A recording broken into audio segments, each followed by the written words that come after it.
Yeah, the follow-up is like we said earlier, it's the most important part. So you don't want to, I mean, I've lost so many deals from lack of follow-up. So I'm sure we all have. Yeah. But yeah, I have a couple folders in my Mojo account. So Okay. I have a monthly follow-up folder, and that's pretty much where most of the leads are going to. Okay. And then I have a hot lead folder, which when they're in the monthly and they're getting close to selling, I move them over to the hot leads folder. And my hot leads folder are ones that are ready to transact at any time. So I'm looking at those every day. And then the monthly folder, I'm looking at those every month, just circling through those. I'm at least, I don't necessarily call everyone every month, but I'm at least seeing it each month. And then if something's like really, if I absolutely have to call someone on a certain date, then I just set a reminder in my CRM to do that. But hopefully that kind of made sense. Yeah, yeah. The monthly, well, it's exactly right. It totally makes sense because you're looking at them. The lead is staying top of your mind. You're looking Yeah. at all the opportunities every month to determine, do I need to call this person or are they a little bit further out? Because you have notes in there, right? So if you talk to Bob, and Bob, I love the lead Bob. Everyone's Bob for Bob me. and Sue. Bob and Sue are all my leads in my database. But if Bob tells me he's not selling until next fall, and I just talked to him this month, I'm not going to call him right now. But you at least have somewhere there where leads are not falling through the cracks. That's the most important part. Yeah, I'm at least seeing Bob's name every month. So that's right. But yeah, like next year, I'm not going to call him every month until maybe we're a few months out or something. Exactly. All right. So you've got a follow-up phone call system. Talk to us about your weekly email, because most agents are just not consistent with this. And you're one of very few agents that I've seen actually execute this with consistency, because you're making a piece of custom content weekly through BombBomb video that gets sent out to your entire database every week. Is that right? Yeah. Yeah. You got me started on that a couple of years ago, and I just haven't stopped doing it. Every Wednesday, my database gets an email, and to me, that's just something that has my name on it. That's in their inbox, and I shoot a quick video, 1 or 2 minutes, real estate tip of the week. Doesn't have to be anything fancy, but that's what I do, and it goes out every Wednesday. So it's just another way to stay top of mind. That's right. Aside from the phone calls that I'm making. And it's easy to do, simple to do. It allows you to touch everybody. And how many people are getting that through your email database now? I want to say like 400 maybe or so. And then BombBomb tells you that's a good size database. So 400 people, BombBomb then tells you who's opening them, who's watching them. Would you mind sharing can we look at one of the emails that you sent out just so people get an idea of what those look like? Yours is, I like and you're sending it through BombBomb. And BombBomb makes it super simple, you guys. This is what I recommend for all of the agents that we work with anyway. BombBomb just gives you a simple template, or you can create a template. And then every month or every week, you're just plugging and playing a new video. Are you making the videos in BombBomb, or are you making them outside of BombBomb and then uploading them into BombBomb? I am making them, I shoot them on my phone and I just upload them into BombBomb. Yeah, so it's real simple, right? I mean, that's what we do too. We don't make it in the BombBomb platform, but I could probably pull yours up too, or mine. But if you have it up, or if you have your email up, hold on, let's see.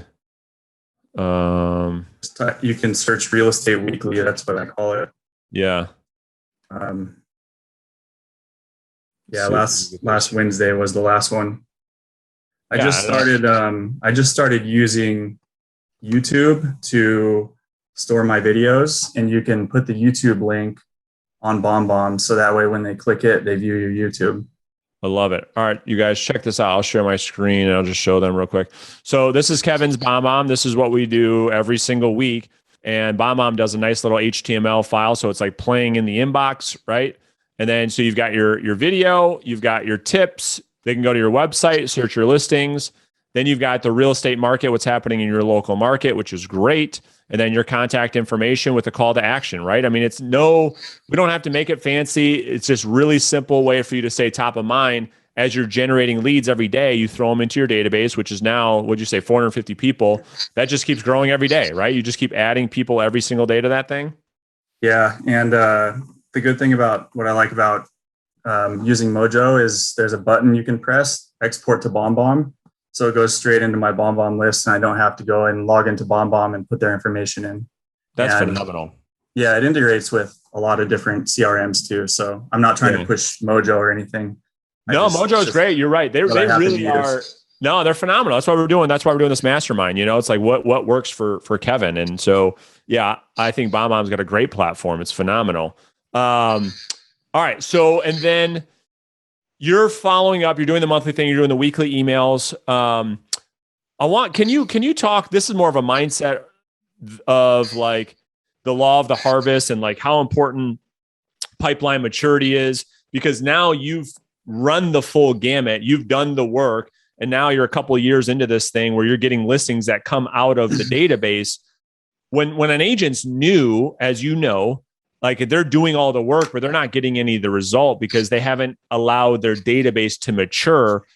Can you walk people through what that feels like now that you're experiencing it? Yeah. Yeah. You just have to remember that you're prospecting today for future business, basically. And it's really hard to think that way when you're new.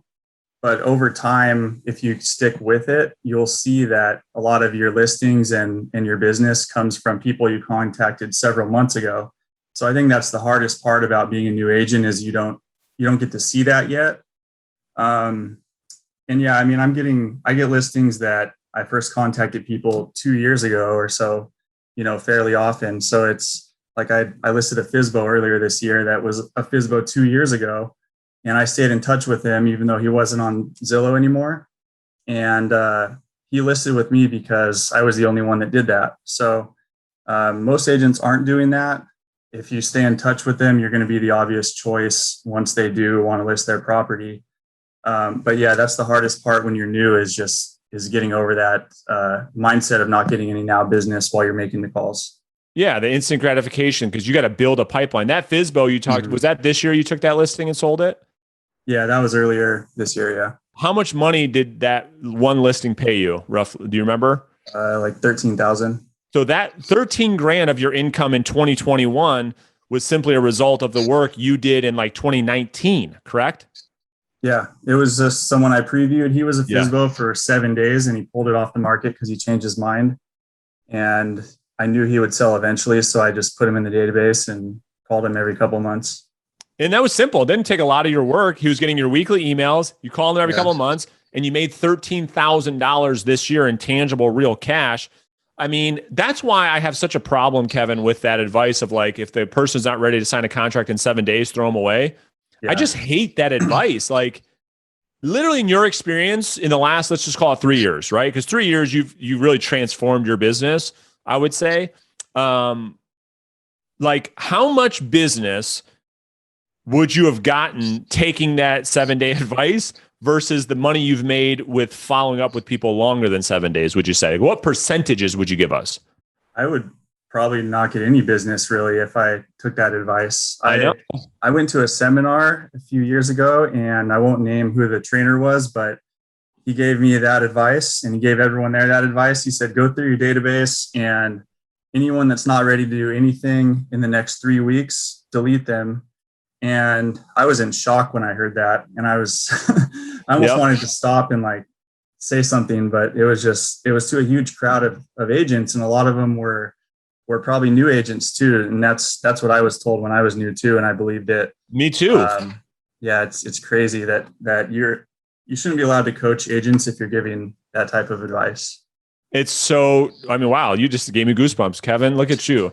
I mean, it's so true. I think it's just like, I don't know if it's just like a coaching theory. I don't know where the advice comes from because I don't know if ever. I mean, there's probably some one-offs, some expireds that you call. They're really hot, real motivated that you can call one time, go get the listing. But like, I don't know, probably, and I'm guessing here, but like for me, probably 97, 98% of the time of every dollar I've ever made as a real estate agent comes through multiple conversations and like just how it works naturally. You see somebody, whether it be a friend or referral or anything, like somebody thinks about selling, thinks about buying, and then they don't buy a house that same day. They don't buy a house that same week. I mean, that's how life works. It just takes some time. I don't even get the advice how it holds any merit at all. I just can't understand it.